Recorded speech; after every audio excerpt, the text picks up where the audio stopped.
That's right, folks. It's dragon time. I'm blown away by the newest Unearthed Arcana because it does all of the things that I want. Not only does it seem like we're getting new Dragonborn and new Kobolds, we're potentially also going to be admitting from Wizards of the Coast that maybe they need a slight tweak.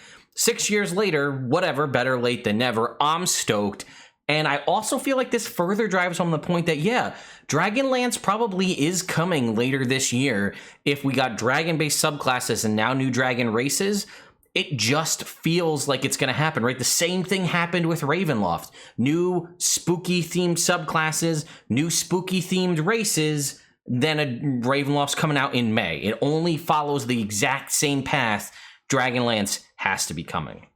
Before we dive into that, though, I did want to do a quick analytics talk for you. So just real quick, so far in the month of April, if you take a look at those numbers, we had about 60,000 people come to view the channel in these 14 days, and about 47 and a half, right from there, are not subscribed to the channel. To give you a little bit of a frame of reference, if that entire group, which I know is ridiculous, there's no way it'll happen, but if that entire group did sub, we'd blow past 100,000 subscribers, and we definitely make that by my birthday in July, which, hey, you want to get me a great 35th birthday present?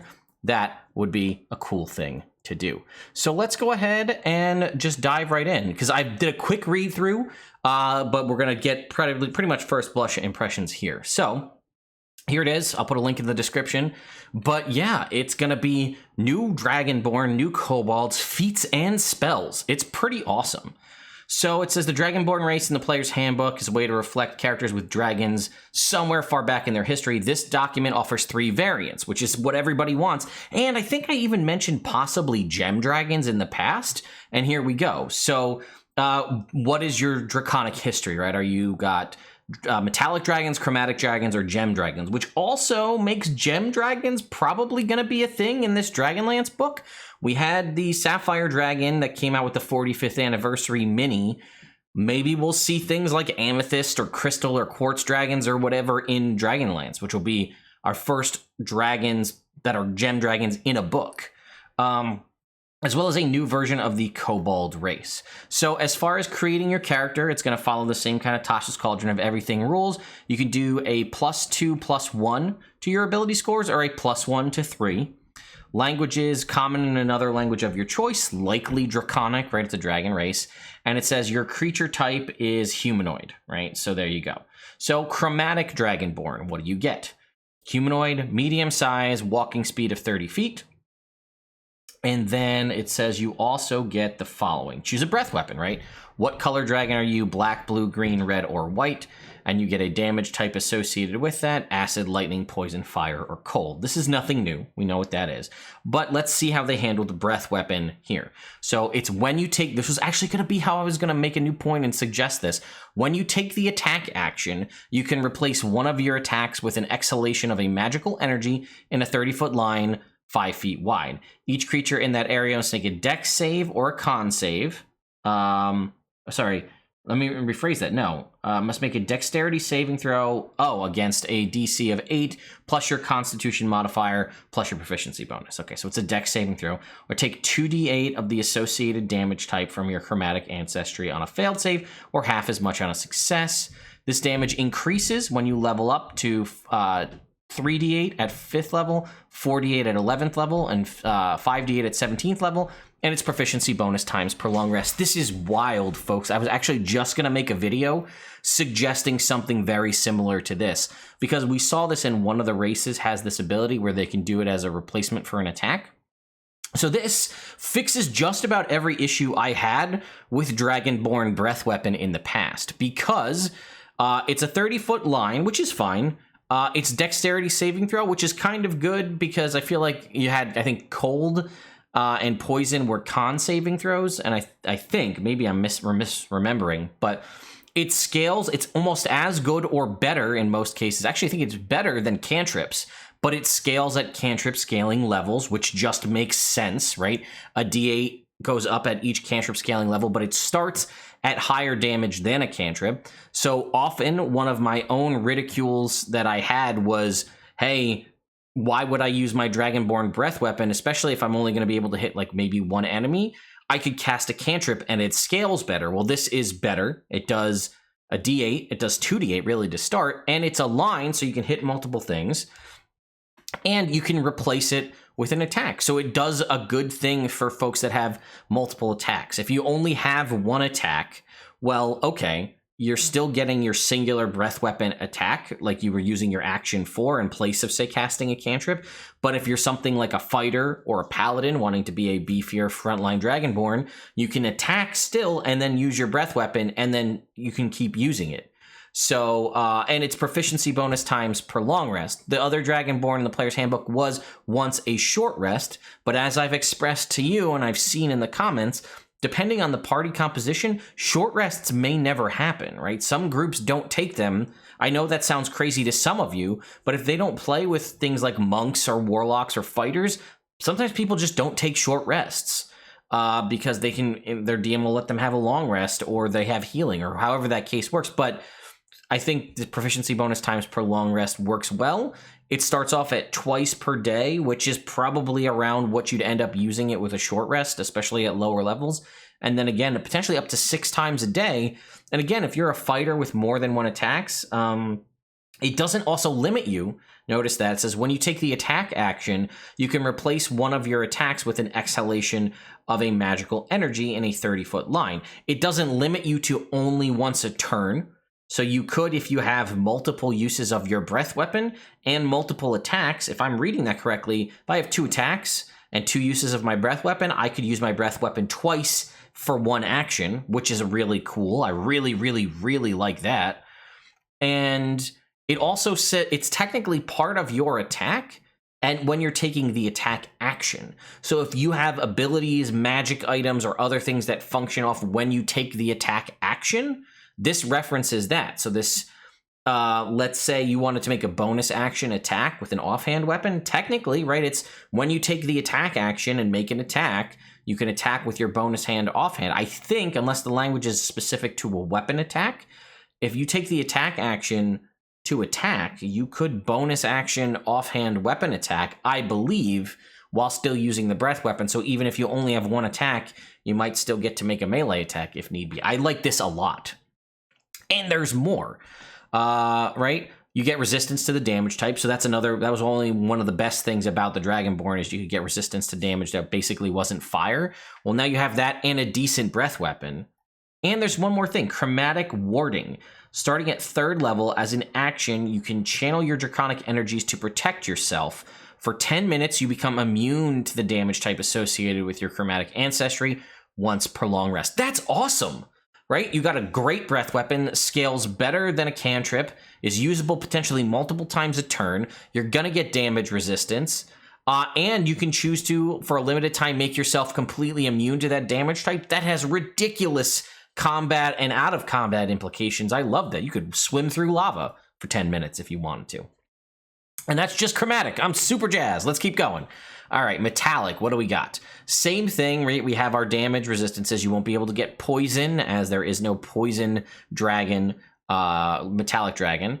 So the metallic dragons, interestingly enough, still get the same thing. Replace one of your attacks with a breath weapon attack. It is a 15-foot cone for the metallics as opposed to the 30-foot line. This one is a dexterity saving throw, also based on constitution.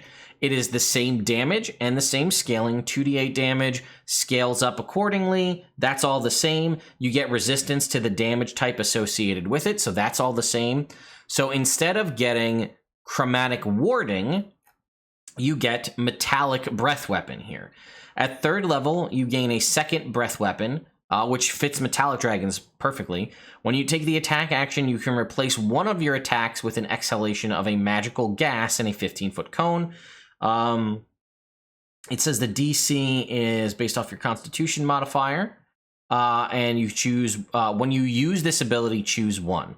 Each creature in the area must make a strength saving throw or be pushed 20 feet away from you and be knocked prone. Each creature in the area must succeed on a Constitution saving throw or become incapacitated, so like a knockout one, until the start of your next turn. Once you use your metallic breath weapon, you can't do so again until you finish a long rest. So that is actually using a separate time from the previous one. So you could, in theory, if you have 2 attacks, start off with the first breath weapon that does a knockout, and then follow it up with the cone breath weapon, or the other breath weapon that does damage. And if they're incapacitated, they automatically fail dexterity saving throws, so that'll guarantee you full damage. Oh, and I don't know if I mentioned it, but it is half damage on a successful saving throw for both of those. So even if they succeed on the saving throw, you're still dealing half damage. And again, 5d8 or 3d8 at level 5, half damage on that could still be decent enough. And then we get Gem Dragonborn, which we have the options here: Amethyst, Crystal, Emerald, Sapphire, and Topaz, which is going to give us force damage for the Amethyst. Crystal is going to get you Radiant. Emerald is Psychic. Sapphire is Thunder. And Topaz is Necrotic. These are all damage types. Some of those completely impossible to gain through your race. Most of these, honestly.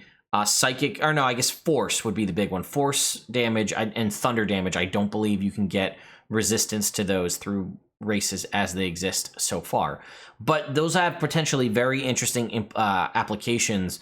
I think there's some funky stuff you can do with force damage resistance depending on the subclass you have. Okay, so we have a breath weapon here, is also dexterity saving throw, still a 15-foot cone. All right, so that's all the same. Breath weapon's the same. They're going to get your resistance as well. So those are both the same, right? The damage and the resistance. Then you're going to get 2 options, though, which is interesting. You're going to get Psionic Mind. You can telepathically speak to any creature you can see within 30 feet of you. You don't need a shared language, but they must be able to at least understand one language. And it does not give the creature the ability to respond to you telepathically.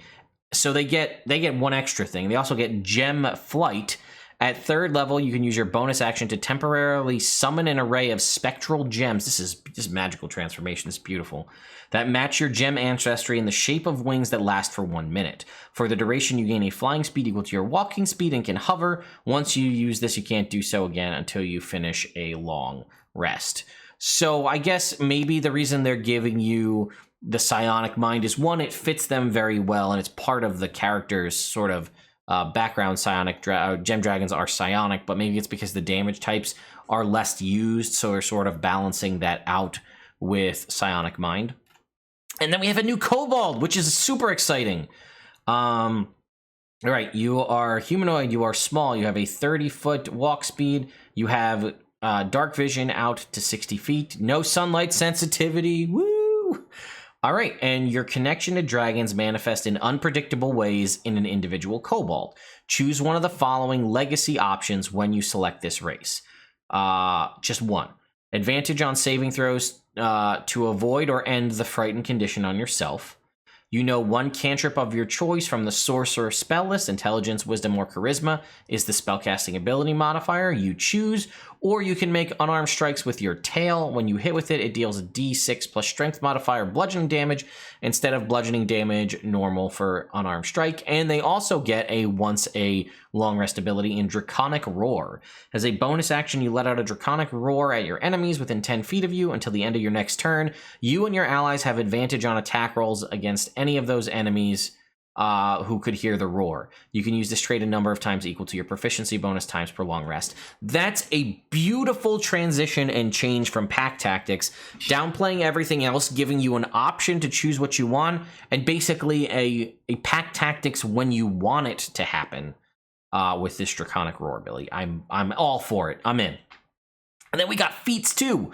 All right, we have Gift of the Chromatic Dragon. You've manifested, there's gifts of each dragon type, right? So you've manifested the power of the chromatic dragons, gaining the following. As a bonus action, you can touch a simple or martial weapon and infuse it with one of the following damage types: acid, cold, fire, lightning, or poison. For the next minute, the weapon deals an extra 1d4 damage of this type when it hits. After you use this ability, you can't use it again until you finish a long rest, so basically giving it elemental weapon. When you take acid, cold, fire, or lightning or poison damage, you can use your reaction to give yourself resistance to that instance of damage. You can use this reaction a number of times equal to your proficiency bonus, and you regain all uses when you finish a long rest. All right, so this doesn't really seem like it's going to be super useful for those types of Dragonborn. I guess it does cover all of the damage types. That's just something I guess I didn't think of, because I was like, why would you take this if you already have resistance to damage? Well, this would give you resistance to all of those damage types if you choose to use that. Gift of the Metallic Dragon, you learn the Cure Wounds spell. You can cast it without expending a spell slot. Once you cast a spell in this way, you can't do so until you finish a long rest. You can use this if you have spell slots, and its ability is Intelligence, Wisdom, or Charisma, you choose. So right there, that one wins because it's giving you Cure Wounds, and it has the language that says you can use your spell slots if you have them. You can manifest protective wings that shield you or others from attacks. When you or another creature you can see within 5 feet of you is hit by an attack roll, you can use your reaction to manifest spectral wings from your back for a moment, roll a d4, and grant a bonus to the target's AC equal to the number rolled against the attack, potentially causing it to miss. You can use this reaction a number of times equal to your proficiency bonus. That's awesome. It's like a shield spell that you can use on allies, kind of. I mean, it's a d4, so it's not as solid as +5, but I like it, and it doesn't use spell slots, and it's free, right? It's proficiency bonus times per long rest. And then lastly, Gift of the Gem Dragon. Interestingly enough, this one gives you a +1 to Intelligence, Wisdom, or Charisma. When you take damage from a creature that is within 10 feet of you, you can use your reaction to emanate telekinetic energy. The creature that dealt the damage to you must succeed on a strength save based off of whatever ability you chose, or take 2d8 force damage and be pushed 10 feet away. You can use this reaction proficiency bonus times per long rest. Those are all very varied. I like it a lot. I think the weakest one, in my opinion, is the Chromatic Dragon, but then again, if you're not a Dragonborn, that's basically absorb elements almost in a way there. But I like the Cure Wounds from that, and I like this retributive damage is always great. And we got a whole bunch of new spells. We got 1, 2, 3, 4, 5, 6, like 7 new spells from a variety of different levels. And again, something that's been sorely missing is damage types of other than just fire for people who specifically want to play chromatic or want to play, dragon-based sorcerers, right? You need elemental spells. And you can see we have most of them are sorcerer and wizard. One of them goes to warlock. A couple go to bard, ranger, druid. So we have a variety here. All right, so Draconic Transformation, Druid, Sorcerer, Wizard. Bonus action, with a roar, you draw on the magic of dragons and transform yourself, taking on the various draconic features and get the following benefits. Blind sight out to 30 feet. You can effectively see anything that isn't behind total cover, even if you're blinded or in darkness. Moreover, you can see invisible creatures unless they successfully hide from you. Incorporeal wings sprout from your back, giving you a fly speed of 40 feet. And when you cast this spell, and as a bonus action on subsequent turns, you can exhale a shimmering energy breath weapon in a 30-foot cone. Each creature must make a dex save or take 3d8 force damage. It is concentration up to a minute and requires a statuette of a dragon, but it is not consumed in the process. We have Fizzband's Platinum Shield. This is a sorcerer wizard spell. Platinum-plated dragon scale worth 500 gold pieces. Good luck getting that. One action out to 60 feet, concentration for a minute. You create a field of silvery light that surrounds a creature of your choice, and you can choose yourself. They shed dim light for 5 feet. As a bonus action on subsequent turns, you can move the field to another creature within 60 feet of the field. They get the following benefits. The creature has half cover. They have resistance to acid, cold, fire, lightning, and poison damage. And if the creature is subjected to an effect that allows it to make a dexterity saving throw to take only half damage, the creature instead takes no damage if it succeeds on the saving throw and only half if it fails. So it's basically giving someone evasion, +2 to AC, and damage resistances. This is pretty solid. Flame Stride is for Artificer, Ranger, Sorcerer, Wizard, and is 3rd level. A bonus action, concentration for a minute. Let's see. Flames cover your feet. For the duration, you get an increased movement speed of 20 feet, and moving doesn't provoke attacks of opportunity. That's pretty solid. When you move within 5 feet of a creature or object that isn't being worn or carried, it takes a d6 fire damage from the trail of heat. A creature or object that takes this damage can only take it once a turn, so you can't basically zip back and forth and set people on fire. But it does get benefits if you upcast it. For every level above 4th, you increase the speed by 5, and it deals an extra d6 fire damage. Icing Death's Frost is a sorcerer wizard spell, 2nd level, non-concentration, 15-foot cone. A burst of icy cold energy emanates from you in a 30-foot cone. Each creature in that area must make a Constitution saving throw. On a fail, they take 3d8 cold damage and are covered in ice for a minute, or until they take an action to break the ice off. A creature covered in ice has its speed reduced to 0. On a successful save, they take half damage and have no additional effects. 3rd level or higher, you increase the damage by a d8. This is a nice counter to Burning Hands. We have Nathair's Mischief. This is a 2nd level spell for Bard, Sorcerer, and Wizard. It needs a pie crust. How fitting. And then it's concentration for a minute. Fill a cube centered on a point you choose within range. With Fey and Draconic magic, roll on the Mischievous Surge table to determine the magical effect produced. At the end of each of your turns, you can move the cube up to 10 feet and re-roll on the table.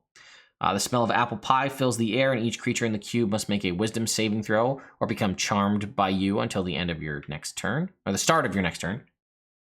Bouquets of flowers appear all around, and each creature in the cube must succeed on a dexterity saving throw or be blinded until the start of your next turn, as flowers spray water in their faces. Each creature in the cube must succeed on a wisdom saving throw or begin giggling until the start of your next turn. A giggling creature is incapacitated and uses all of its movements to move in a random direction. Drops of molasses appear and hover in a cube, turning it into difficult terrain until the start of your next turn. We have Rolothim's Psychic Lance, which is Bard, Sorcerer, Warlock, and Wizard. Hey, a Bard spell. 120 feet, 1 action. You create unleash a shimmering lance of psychic energy from your forehead at a creature you can see within range. Alternatively, you can utter the creature's name. If the named target is within range, it gains no benefit from cover or invisibility as the lance homes in on it. If the named target isn't within range, the lance dissipates and the spell slot is not expended. The target must succeed on an intelligence saving throw or take 10d6 psychic damage and be incapacitated until the start of your next turn. When you cast this spell using a spell slot of 5th level or higher, it goes up by a d6 damage. If it gains no benefit from cover, well, I don't get the point of it says that you can utter the creature's name. If the named target is within range, it gains no benefit from cover or invisibility. I guess it's at a creature you can see, so that's where the benefit is. It's an intelligence saving throw. It's not an attack. And then we have Summon Draconic Spirit, which is Druid, Sorcerer, Wizard. Once again, solidifying that Druid only gets good concentration spells. Art object from a dragon's horde, concentration up to an hour. You call forth a Draconic Spirit and manifest. This is the same kind of stuff we have for the other spells as well. When you choose this spell, choose Chromatic, Gem, or Metallic. It resembles a dragon of the chosen family. The creature dissipates after when it reaches 0 hit points. It is an ally to you and your companions. It has a standard language, a 6th level or higher. Use the higher level spells wherever the spell appears in the stat block. Okay, so 14 plus the spell's level. Hit points are 50 plus 10 for each spell level above 5th. 30-foot fly or 30-foot speed, 80-foot fly speed, 30-foot swim speed. Resistances to acid, cold, fire, lightning, poison for Chromatic and Metallic, or Force, Necrotic, Psychic, Radiant, Thunder for Gem. They're all immune to Charmed, Frightened, Poisoned. Blind Sight out to 30 feet. This is actually really useful because it's got crazy resistances and it comes with Blind Sight, which can be huge. Shared resistances, when you summon the dragon, choose one of its damage resistances. You also have that resistance type. And then it has multi-attack. The dragon uses its breath weapon, and it makes a number of bite and claw attacks equal to half the spell's level rounded down. The bite and claw is, your spell attack modifier to hit, 10-foot reach, a d6 plus 4 plus the spell's level in piercing damage. And the breath weapon is a 30-foot multicolored cone with a dexterity saving throw taking 2d6 damage of your choice of a damage type that the creature has resistance to, or half on a successful one. This is completely wild, folks. I love this Unearthed Arcana. I'm so jazzed. I love dragons, right? It's half the name of the game, and Dragonborn always were a huge disappointment to me. As a huge fan of Kobold, so are Kobolds. These are awesome. The new feats are great. The new spells are awesome too. And again, it just makes me that much more excited for what I'm 100% calling Dragonlance coming later this year. I imagine we're going to get all of this stuff now that we understand the new concept for how races are going to be handled, kind of with lineages and with these new races with the folk of the Feywild, which does still make me think that we might be getting a Feywild book later in the year too. I hope these arrive just as they are with no changes. The shift to the breath weapon being an attack and not being limited to the number of attacks you take on a turn.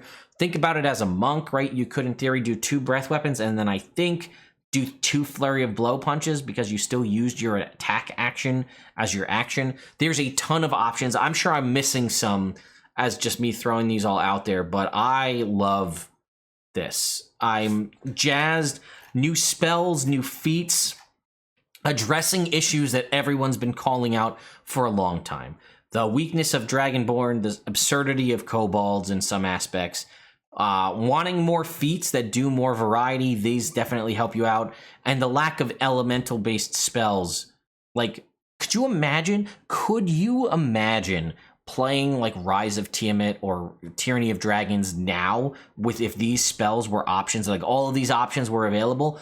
It would be so much cooler because you'd have things like, I just think about how like when I played, there were people with draconic abilities, right? Like we had a dragon sorcerer and she was just like, oh, I guess I just do fire damage because there's no variety and like that gives me the most options.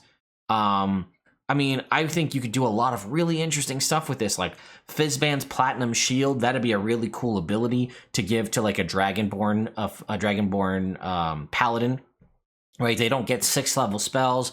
Maybe you give them like the old Bahamut Platinum Helmet, right? The Platinum Dragon Helmet, and it gives them Fizban's Platinum Shield once a long rest or however you want to do it. There is so much cool stuff. I